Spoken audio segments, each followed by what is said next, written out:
Salut à toi et bienvenue sur HTAct en anglais, la chaîne pour que toi, lycéen, étudiant ou jeune diplômé, tu puisses rattraper le temps perdu en anglais. Je te retrouve aujourd'hui pour une nouvelle vidéo. Alors j'ai un peu changé le format, ça change pas beaucoup mais je vais t'expliquer vite fait. Chaque semaine je vais prendre un thème, un film, une série de films, une série, et je vais chercher des citations de ce film-là, de cette série-là. Et donc je vais rester spécifique à la série chaque semaine.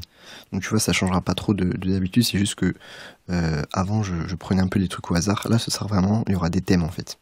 Ce sera un peu des semaines à thème. Et donc j'ai voulu commencer ça évidemment par Harry Potter.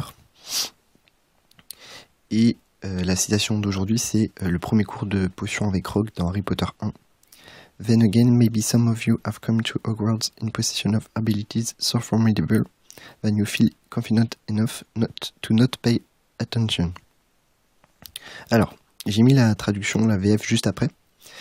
Comme ça, on va bien pouvoir, je vais bien pouvoir te dire insister sur quelques points à savoir. Premièrement, ne confonds pas maybe en un mot et maybe en deux mots.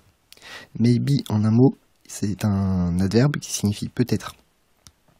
Alors que maybe en deux mots, c'est le modal may avec le verbe be derrière qui signifie il est possible que, mais ça va être le verbe de la phrase.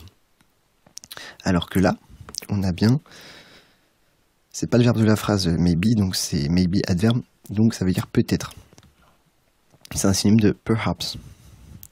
Some of you, certains d'entre vous, certains. On a some qui explique la quantité indéfinie, comme on l'a déjà vu dans d'autres vidéos. Have come present perfect parce que on dit qu'ils sont venus à Poudlard, mais on n'insiste pas sur un moment précis dans le temps. On insiste sur un temps qui est dans le passé, certes, mais qui est pas précisément, pas précisé.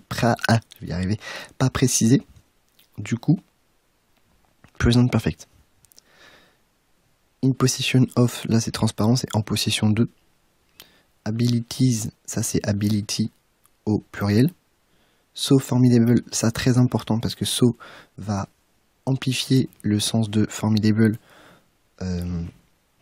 Vu que formidable c'est un adjectif, on met so, alors que si on avait un adjectif ou un nom, on aurait mis such. Donc so formidable. Feel, on l'a vu dans une vidéo récemment, sentir, ressentir. Confident, confiant. Enough, ça veut dire assez, suffisamment. Et quand il est placé après quand il est adverbe, pardon, il se place après le mot qu'il modifie. Donc là, il se place après confident parce que on dit vous ressentez assez confiant. Donc enough modifie confident, du coup il se place après. Fais très attention à la place d'enough. To not pay attention, pour ne pas prêter attention.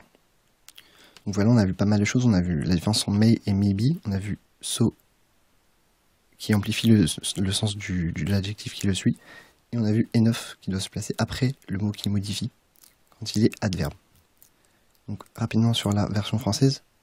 Cela étant, je suppose que certains sont venus à Poudlard en possession d'aptitudes si exceptionnelles qu'ils se sentent assez sûrs d'eux pour ne pas se montrer attentifs. Donc voilà, j'espère que ce nouveau format te plaît. Peut-être que dans le futur, je te mettrai un résumé écrit des règles qu'on a vues quand même. Là, j'en ai pas mis. Peut-être que je le ferai. Je vais réfléchir. Si tu as des idées, n'hésite pas à me mettre dans les commentaires. Si tu as des questions également, n'hésite pas à aller voir ma page Facebook, comme d'habitude. En attendant, je te souhaite une excellente journée. Je te retrouve demain pour une nouvelle vidéo.